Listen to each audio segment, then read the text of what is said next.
And Diane. Hello and welcome to Sealed Air webinar, Combat the Sudden Increase in Shipping Costs. My name is Diane, your moderator for today's webinar. During the event, all lines will be on mute. However, we would really like to hear from you and would like to address your questions. Please chat your questions using the questions and answer widget on the bottom of your screen, and we will address them during the Q&A period at the conclusion of the presentation. There are additional widgets on the bottom of your screen that give you access to various social media outlets should you wish to share what you are hearing with your network, as well as the presentation for today's event. We also encourage you to participate in poll questions during the webinar. These will pop up right on your screen. At this point, I'd like to introduce our featured speaker so we can get into our content. Our speaker today is Ron Flajeski, Executive Business Director of Product Care Division. A Sealed Air team member for almost 20 years, Ron has had various leadership roles with the company. Ron has utilized Lean Six Sigma methods to evaluate, minimize, and eliminate waste, and continues to utilize this approach in his role leading the global business of Sealed Air Instapak product line. Thank you, Ron. Thanks, Diane. We're glad to have everybody with us today, and we'll go through some information over dimensional weight. And just want to first point out that in the presentation, we'll focus on giving some very practical, actionable tips to reducing dim weight and shipping costs. All right, so we'll follow along on the slides. What we'll talk about today, you can see it's coming up on the next slide. We're going to go through what's all the awareness with dim weight. There's been a few questions posed in the pre-registration about what exactly is it and how does it work and what are the UPS and FedEx policies and what can be done with it. The key takeaway is why 166 is important, and we'll get into that a little bit more as we go through. On this current slide, first we want to take a poll. We want to make sure that we can target this presentation. I know we've got a mixed group out there, and so if you see the poll in front of you, if you could each select, if you don't have an answer, feel free to leave it blank, but we're trying to get a sense of how are you or your customers dealing with the recent changes to dim weight. So we'll give everybody a few seconds to choose a selection. We haven't thought about it yet. You just started talking about it. You already have a plan in place, or you're not going to make any changes.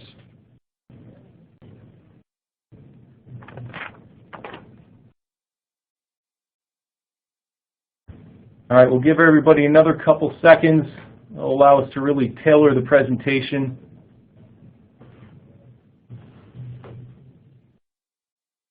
All right, so everybody can see, hopefully, the results on the screen. Pretty interesting. 15% haven't thought about it yet.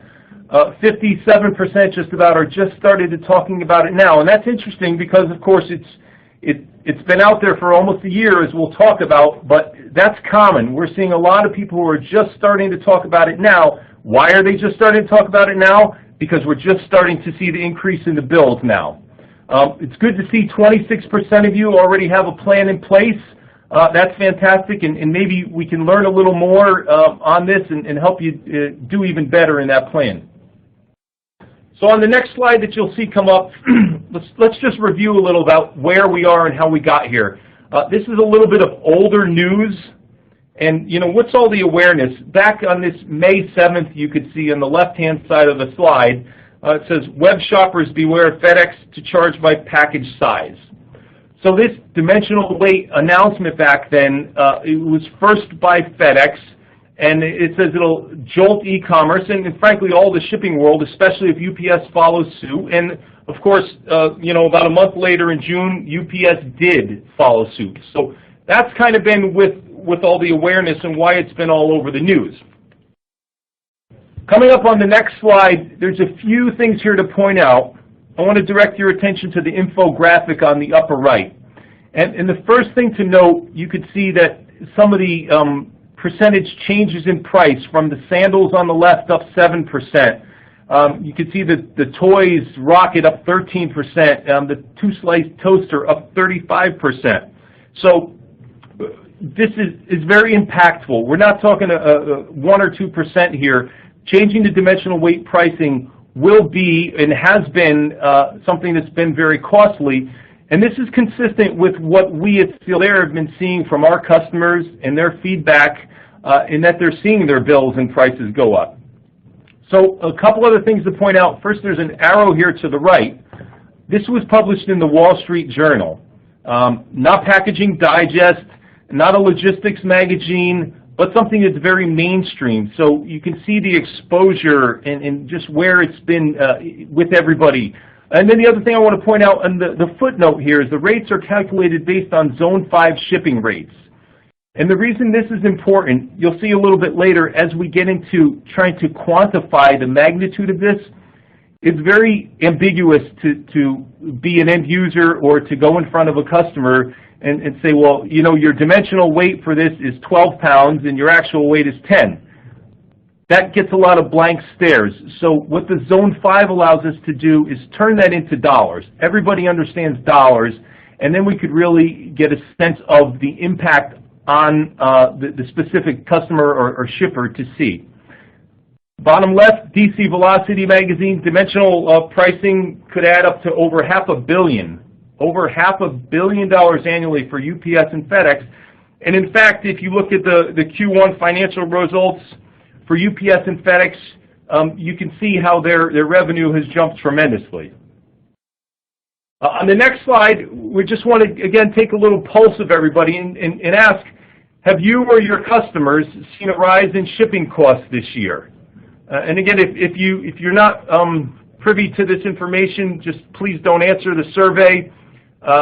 But this will give us a chance to just gauge out there to see how folks are feeling the impact of it ourselves. Some say they know and they don't expect to see it for various reasons, all the way up to others who may be shipping a product like that rocket or that toaster oven where it's more than 20%.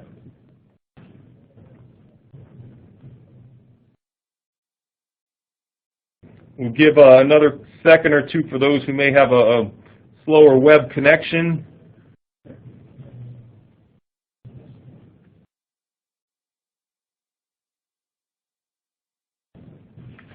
All right, and then we'll click over to the results. So, wow, I mean, this is consistent really with what we're expecting. Most 47%, a small increase. And congratulations to those of you who are seeing that. You're either managing your shipments well, you have heavier products that have a lighter or a smaller dimensional weight, or you just haven't seen it yet, one or the other. And those between 10 and 20, that's been what we've seen. We've even heard more than 20%. None on this survey have seen that. But as we can see, it's impactful to all. All right, on our next slide that's coming up here, this is, again, I'll draw your attention to the bottom left, and this was in Bloomberg Business Week magazine, another mainstream publication. Again, pretty powerful advertisement. How much does this 1 pound box weigh? 11 pounds, if you use the wrong shipping company. And, you know, the Postal Service, this is just a fantastically effective ad, and they stand to gain a lot of business. And for you, if you ship or if you're advising, if you have customers out there who are shipping, this may be one option for you to consider using the Postal Service. They are implementing dimensional weight. It's only applied for shipments above 1 cubic foot that are going greater than 1,000 miles. So if your shipments fall less than those two parameters and you want to avoid dimensional weight, then you should consider looking at the Postal Service. All right, now we'll get into some of the meat here and you know, the specifics. What exactly is dimensional weight? Well, you can see coming up on your screen, it's the cubic inches, just the length, the width, the height of the box. That's pretty intuitive. Dividing by 166. 166 is a volumetric divisor. I've been asked before, why? What does that mean? And it's a number chosen by the shipping companies that relates to a volume that fits in their pricing scheme. Some customers have negotiated different divisors, and it used to be a higher divisor years ago, and of course a higher divisor means a lower dimensional weight. So it's important to keep this formula front and center in your head to know cubic inches divided by 166 is dimensional weight. The three terms to know.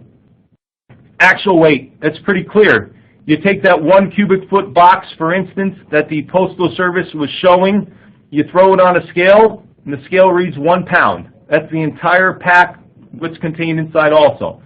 Dimensional weight, you take the length, width, and height, divide by 166, and there's some specifics we'll get into there, you get the dimensional weight.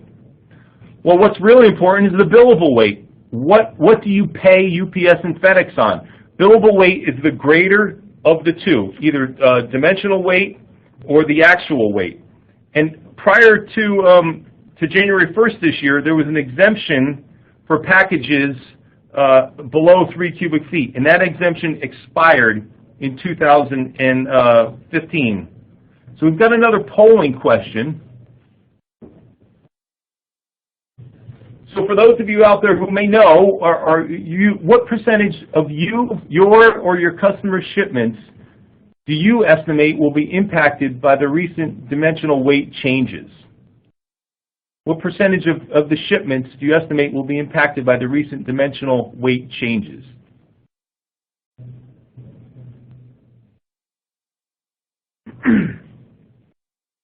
As we give everybody a moment to ponder that, and without trying to skew the results here, I'll just state the fact that the top 25 carton SKUs by size sold in the United States today, prior to 2015, only 7 of those were subject to dimensional weight.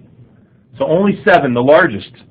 Now, all of them are subject to dimensional weight. And the smaller ones, the dimensional weight is 1 pound or so, so it's not very relevant. But if you look at it that way, 72% change are now subject to dimensional weight that weren't prior to this policy change.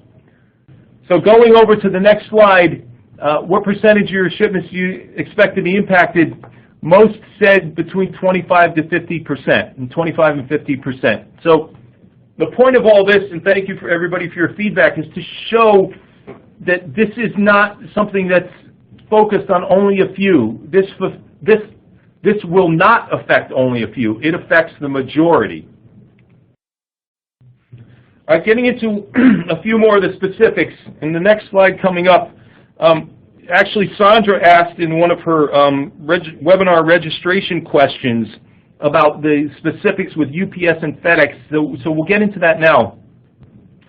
When measuring the carton dimensions, you round up or down for UPS.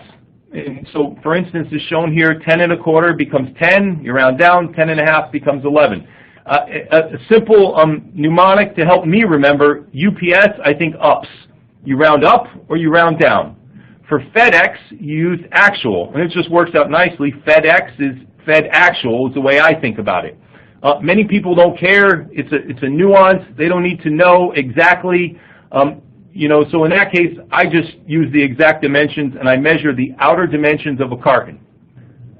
The second box below that is when you calculate a dim weight, dimensional weight, you increase any fraction to the next whole. So in the example shown there, 11.27 is rounded up to a dimensional weight of 12 pounds. And that's consistent with both FedEx and UPS. So often folks ask, how does this apply to mailers? And in one of the questions that Steve sent in the registration question, he asked about flat packs. And mailers can be considered a flat pack or something that's flat. What the package facilities do is they have scanners that measure the dimensions of these flat packs, these mailers that are going along their conveyor system, and then they're scanned. And it takes the largest dimension, I should say, in the length, width, and height, and it creates a virtual box, a virtual volume, and then divides by 166 to come up with a dimensional weight. So that's how it applies to mailers. And just one quick tip that we here at Sealed Air like to just throw out to anybody who's using a mailer: if you're using a mailer and you've got a long tail on one side, why not take that tail and fold it over and then tape it down? You might be able to take 4 inches off the length and reduce your dimensional weight. So that's just one small, simple tip that we could recommend here with mailers to reduce your dimensional weight. On the next slide that's coming up, you probably can't read this slide, and I just want to note a few things here. This talks to exactly the language that UPS and FedEx came up with. You can see from the FedEx price increase on May 2nd, it's probably hard to read, but they say FedEx will apply dimensional weight pricing effective January 1st, 2015. And that's just it, black and white, and they laid it right out there. UPS followed a month later, and I want to read what they say here. The new pricing addresses the industry trend, promotes packaging efficiency, and environmental responsibility. And this is a great way to think about this. The industry trend, of course, is e-commerce, and the explosion of the number of shipments and people just shipping lots of air, so to speak, in packages that are not dense. So the statement below that UPS has there, I want to read that too, because you may have trouble reading that. The company believes that as a result of dimensional weight pricing, more shippers will seek to optimize their packaging practices. These efforts will reduce excess packaging materials and overall package sizes, leading to related reductions in fuel use, vehicle emissions, and transportation costs. So they position it, which I completely agree correctly, that this is a green story. There's a green reason to this, and by adjusting the pricing, people will take more note of it and also pack more efficiently. On the next slide, you can see this is an interesting one. In my travels over the past year, I've been in front of many customers and end users and distributors, and some of us, this is just intuitive as to why this is being done. But I've had more than one customer saying, why are they doing this? And I put a picture of a Barbie doll in a big box there, and I was with one of our reps, and they said, Ron, I saw this pack. It came up on my doorstep. It was for my daughter, and it was a Barbie doll in this big, huge box, and it was filled with airbags. He said the box probably weighed 4 or 5 pounds total. So, of course, there's no impact on the shipper because they're only, at that point, last year, they were only paying for that actual weight. And there was no penalty for them for shipping something bigger. Well, now, of course, there is the penalty. So in answering this customer's question and why, I bring up this example. And you can see the FedEx truck growing in size. So if anybody remembers the Christmas season back in 2013, the holiday season, I should say, there was many shipments that were late from UPS and FedEx, and a lot of complaints. A lot of people didn't receive their shipments on time, and FedEx and UPS ran out of peak capacity. And for those in the industry, the term we know is all their vehicles and containers, they cubed out before they weighed out, so they were shipping a lot of air. So one way to increase their capacity, of course, is to spend money and buy more trucks and more planes, and then you prepare for that peak capacity, and you have them sitting around all year, and you use them for 6 weeks out of the year. Another way, you incent your shippers to pack more efficiently, to right-size packs. How do you incent it? Well, you create something where it hits them in the pocketbook of if they don't, and that's exactly what they did. So on the next slide, let's look at some of the targets. Where do we need to focus as end users or perhaps distributors who may be selling packaging products? Where is the focus? Well, the focus is right there on that Barbie doll pack, or on the right there where you see lots of air. The specific target is lighter, less dense products. We're shipping lots of packaging material that we're relying on the 3 cubic foot exemption, because of course that 3 cubic foot exemption is not there anymore.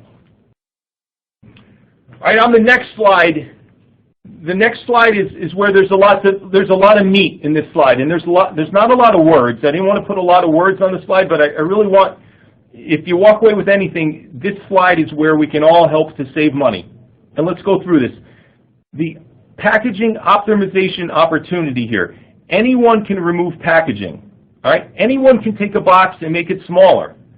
The key is to make sure to find somebody and to work with somebody who could do that so the item still arrives there safely. All right? And Tammy asked this question when she sent her question in for the pre-registration. She said, are there any new materials Sealed Air has developed to address dimensional weight? And the answer to that is Sealed Air's materials have always been designed to address lowering dimensional weight. Just the fact is that it's more important now and more relevant now because it's hitting everybody in their pocketbook. Sealed Air's packaging, we have several premium products that can package well in a small space. And of course, if you can package well in a small space, then you can reduce the dimensions and right-size the pack and still get it there safely. So you'll hear me say that term a little bit more. Right-sizing a pack. If you put in too much packaging material, there's packaging material waste, you waste the money for that material, and an environmental impact. You go too far the other way, too little material, and you damage the product. The person who receives it, they're unhappy, wasted money, damaged product, and return shipments. So the key is to right-size the pack. And that's where, we know the packaging science, and we could get right in that sweet spot so you can have just enough packaging to get it there safely without having too much packaging. So I just want to bring that up. Sealed Air did an e-commerce study, and you will all have access to this afterwards through the reducedimweight.com website. But some of the study we did was conducted by Harris Poll, and it shows that there's more awareness now than ever of packaging. Even 5 years ago, 68% of customers, or I should say poll attendees here, say that they have more awareness now. 66% of the consumers believe that packaging tells them how much a retailer cares about them. And it even goes further that 1 in 5 say they would never use a retailer again if a package arrives with the item damaged. So again, this is all to bolster the fact that we really need to right-size the package. So if you look at this second bullet point here, dimensional weight actually represents an opportunity for us. It's a lever for all of us, and then I say lever, and I'll explain that a little bit more later in another slide, but it is indeed a lever, so we all can do the right thing for the environment and right-size the package. And how do we save when we do that? Well, you move to a smaller carton or a mailer. You take something that's in a box and you move it to a mailer now. It's usually a big win. The smaller carton results in a lower dimensional weight, less cost on shipping, so you save in two ways because you've got a smaller carton or a carton to a mailer and you save on the dimensional weight. So the next slide that comes up, here's just the step-by-step. And this is not rocket science, but let's lay it right out there. Everybody can see the steps. You measure, you calculate, you try to reduce, and then you look up the shipping costs and the savings. And again, when I was talking a little earlier, foreshadowing, saying we have to use Zone 5, often somebody will look at a pack and they won't know where it's shipping. So the industry uses Zone 5 as an average. It's about 1,000 miles or so, and it's 600 to 1,000 miles, and it allows you to turn that dimensional weight into a dollar amount. So I'll explain this more as we move along here. On this next slide, and again, you probably can't read this, but this shows the UPS and the FedEx rate charts. And we use the Zone 5 here as an average. And what we do is we'll take the weight, which is in the left of the chart. You can't see this here, but you can easily Google UPS or FedEx ground rate charts, and it'll come right up. And then you can see these are the list prices for shipments based on the weight of the item. Remember, in the left, it's got the weight. That is the billable weight, which is greater of either the dimensional weight or the actual weight. So on this next slide coming up, we want to poll everybody here and just try to get a sense of what everybody's using. And again, if this is not relevant to you, don't feel that you have to click a box here. But we're trying to get a sense of what everybody primarily packs with. And then from that, we might get a sense of some of the opportunities for dim weight. Some of these like air pillows, for instance, are primarily for void fill, not necessarily for cushioning. Polyethylene foam is more of a premium cushioning material. So, it can help us to get an understanding. So we'll give everybody a couple seconds to think about this one and make a selection.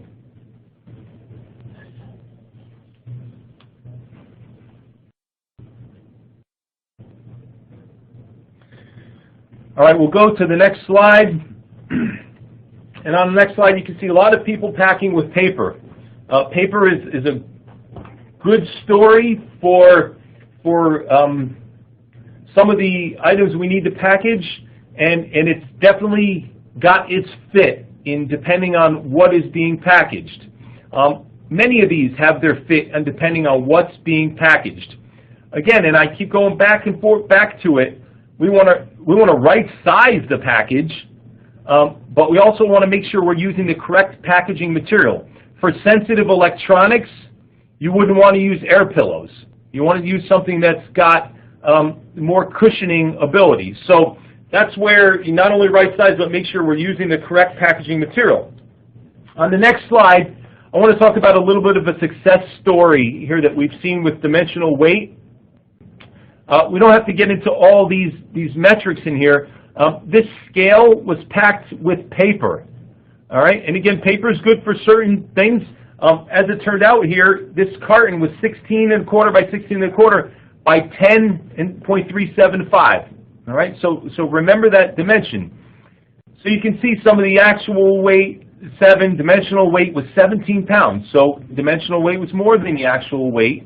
And jumping down a bullet, the shipping charge as of January 1st increased 22%. So this is what we want to help everybody do, is to analyze things and again, to do the right thing and to try to right size the pack. So this pack here had about 50 cents worth of paper in it. A carton cost, you can see, of $1.34, and they were shipping 250 scales per week. So by working with your packaging professional, we have to make sure, again, that we don't sacrifice packaging protection. What we were able to do is reduce that box by 4 inches in height. So the actual weight was still right around the 7. The dimensional weight went down from 17 to 11. The pack cost went down. The shipping charge went down. Interestingly enough here, packing, with this case with Instapack cushions, the pack cost actually went up. So we reduced the carton by 4 inches in height. We used more expensive, higher performance packaging material, and therefore were able to get the item there safely. The carton cost went down, and of course the same scales shipped per week.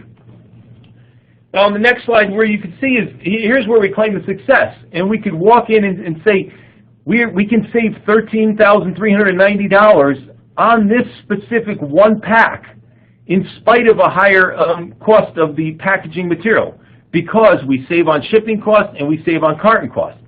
So what we've turned this into is a very detailed, methodical process and a quantifiable outcome, so we can all look at this from a business point of view and saying, well, we want to do the right thing, let's make sure that the dollars line up with doing the right thing. So this is a report that we've developed internally that we do when we do a packaging analysis.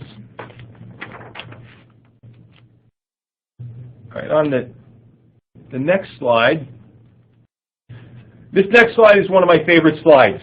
Overcoming resistance to do the right thing. And I bring this up as doing the right thing.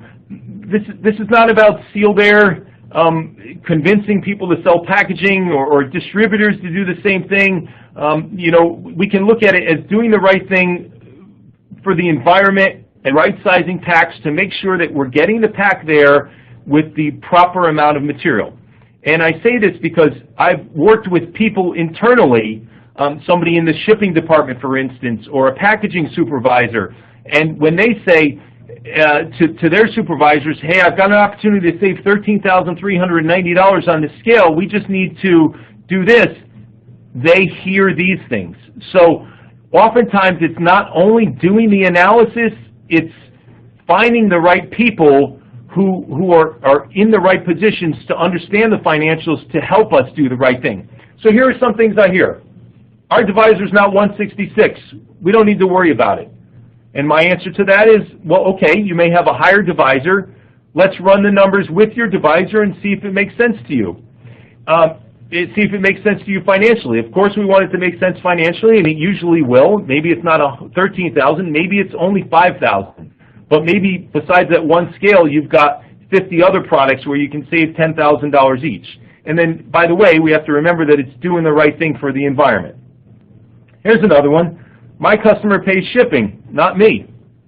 I've heard this several times. And actually, one other customer brought up the rebuttal I'm about to give to me, and he said, well, that's a good point, but my customer's smart and savvy, and they may go to the other retailer on the other side of the internet aisle and buy from them if that other internet retailer is charging them less shipping. So that's a great point. Then the other point is, perhaps if somebody is charging their customer shipping revenue, maybe there's a revenue stream for you, and maybe that $13,000 you split with the customer, and you charge them a little bit more for your saving, and you put that other savings in your pocket. So again, that depends on who's listening on the call. If it's an end user, if you're shipping yourself, or you're selling to customers, or you're a distributor, but there are different points of view to look at that second bullet point. Third bullet point, this doesn't affect us until the end of the year. That's an easy one. You know, I shouldn't say many. I've heard customers who've said to me, well, we've negotiated with UPS or FedEx, and this doesn't affect us until later. And I say, well, that's fantastic. Then we have plenty of time to start working on this now, so you're ready when the time comes. And oh, by the way, we may be able to reduce your shipping costs now, even though you may put off the new dimensional weight changes for you.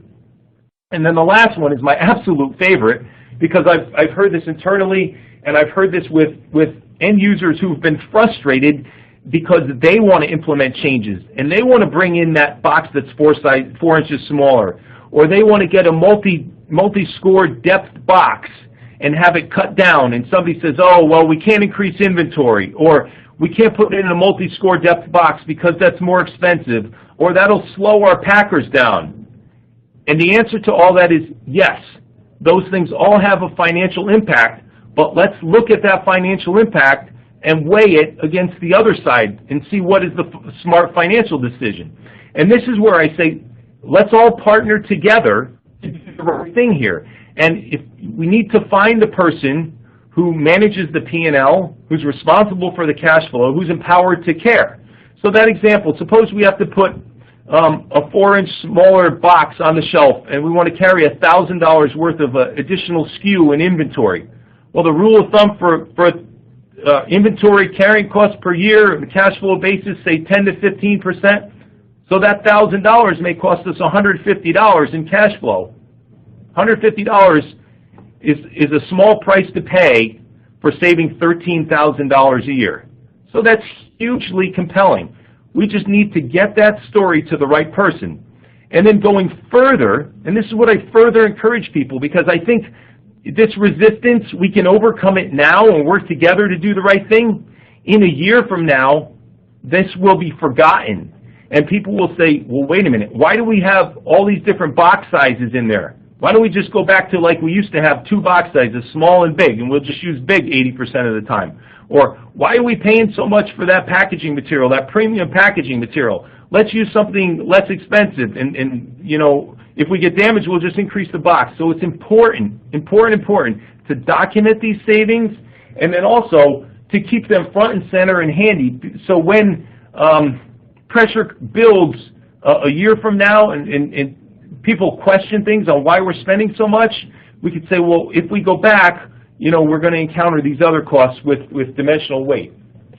So again, these are just some things that we hear with some sort of resistance and how we can overcome them. So we're getting towards the end of our presentation. I just wanted to mention a couple things about Sealed Air. We've got packaging application centers, 29 locations, plenty of packaging professionals. We do all sorts of ISTA testing. We've got plenty of people who can help out here. We went around the country and trained every one of our reps earlier this year in dimensional weight, and going out to the field, getting their tape measures out and doing this pack analysis, and really putting together reports so we can get beyond perception and just into the meat of quantifying savings. And sometimes it doesn't make sense. And if the customer has a dense product and actual weight is always greater than dimensional weight, you know what? Then we check the box and saying you're shipping this as efficiently as you can, and we move on. But we just wanted to make a point that we've got our packaging application centers. We're here, and we're happy to be your strategic partner. We've been doing this for a long time. We've got a complete range of products. You know, we talked about mailers. We've got our automated mailer machine, the Priority Pack, which has been completely compelling now for many customers who've been on the fence with automating their system or switching over from cartons. And now it's a slam dunk, it's a no-brainer when they start to see their packaging costs going up 15–20%. So, you know, one other bullet point I want to bring up here is the environmental responsibility. And Sealed Air is committed completely to sustainability. And, you know, we've got our Restore mushroom packaging, backyard compostable. That's a great product to bring into this sort of work. Our Pack Natural is certified compostable and biodegradable. Our Instapack polyurethane foam, which is a high-performance foam. We've got our global foam return program and waste-to-energy solutions, you know, all over the globe. So we're really committed to not only doing the right thing, but with solutions that are environmentally friendly and responsible. So with that, we're going to turn it over, and we'll take everybody's questions and answers. And we'll start to go through and see some of the questions that we've got here. We've got quite a few coming in, so we'll look through the list. All right. So one question that came up is what packaging material was used for the bathroom scale success story? That was an Instapack foam, and that's called our Extra Flex foam. For those of you who don't know about that, you can definitely reach out to us if you want. It's what I like to call a revolutionary new foam that might have analogous to a gallon of gas that gets you 40 miles per gallon instead of 25 miles per gallon. And that's something where we've been very successful at downsizing packs. So that's one answer to a question there. Let's see. One other question came up from Sandra. What percentage of business have a divisor higher than 166? I don't know that we know that, Sandra. That's almost like knowing and saying what are UPS's and FedEx's deviated pricing, and that's held pretty close to the chest. What that is related to is the size of the account, and frankly it comes down to a negotiation. So it's hard to know, and that's something that could be discussed with your UPS or FedEx rep. All right, let's look on the next slide. I'm sorry, the next question that are coming in. What concept of dim weight applies to? Would the concept of dim weight apply to non-packaging foams? Well, I'm trying to understand that question. You know, I think that's separate. We have to deal with that. It's more towards packaging foams. Let's see. There's a few. Here's one. How is Canada affected by these dimensional weight changes? That's a great question.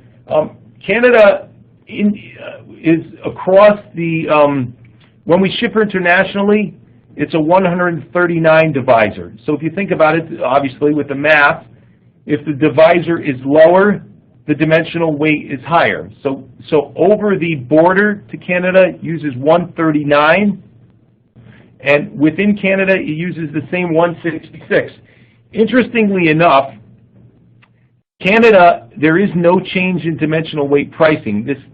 Our understanding, this has been applicable up in Canada, and however, there's a lot of attention to this now in Canada because of the attention to it here in the United States. So that's kind of how Canada applies for that. Looking at some of the other questions. Will this webinar be archived to be viewed later today? And we'll talk about that a little bit. and it will be viewed later by, we'll send out something, and Diane will talk a little bit to that when we send out an email. Another question somebody's asked is, do these dimensional weight policy changes affect LTL shipments? That's a great question. So right now, the answer is that there's nothing formal or comprehensive across the board for LTL shipments. There is talk of that. There's speculation that it's only a matter of time. There's several companies charging like that, and even if you're just doing this now for your UPS and FedEx ground shipments, it's smart to prepare this for your LTL shipments. Obviously, to do the right thing for the environment, but also just to make sure that you're prepared if it does suddenly go over to FedEx to LTL shipments. All right. Chaz writes, what is the average rise in shipping costs? I think we can go back to our polling today, Chaz, and you can see that many of the people on this said 10% and 25%. Our understanding has been between 20 to 25%, and we've been getting that from our customers and from people we've been talking to who've been contacting us, and they'll be contacting us and very surprised and saying, hey, my FedEx bill just went up 20%. Can you help me? We're scrolling through some of the questions. Scott writes, how is the Postal Service looking at dimensional weights? We talked about that a little bit earlier. Postal Service, their policy is dimensional weights applied above 1 cubic foot and greater than 1,000 miles. Scott, so there's opportunity there if you have some smaller boxes to avoid dimensional weight. Best thing to do is contact, go right into the Postal Service, bring it in, and see what they can offer you there. Change pack sizes.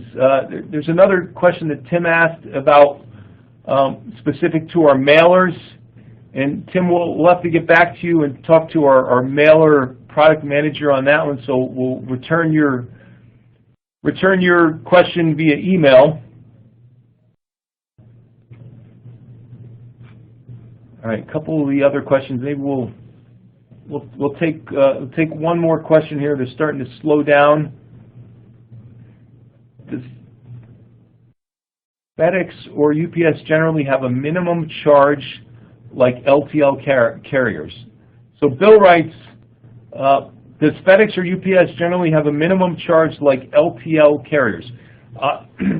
Bill, if you go back and you look at the FedEx or UPS shipping charts, their minimum charge is 1 pound.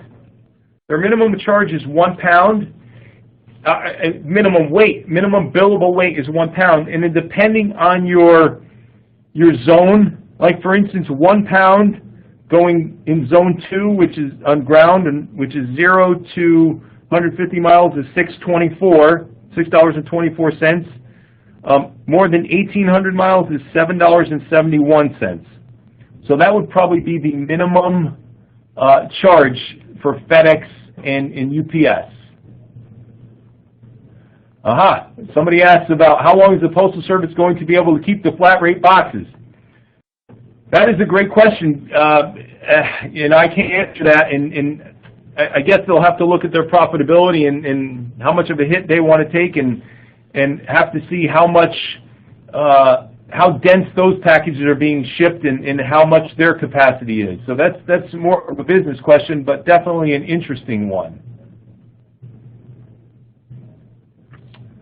All right, why don't we take one more of these questions.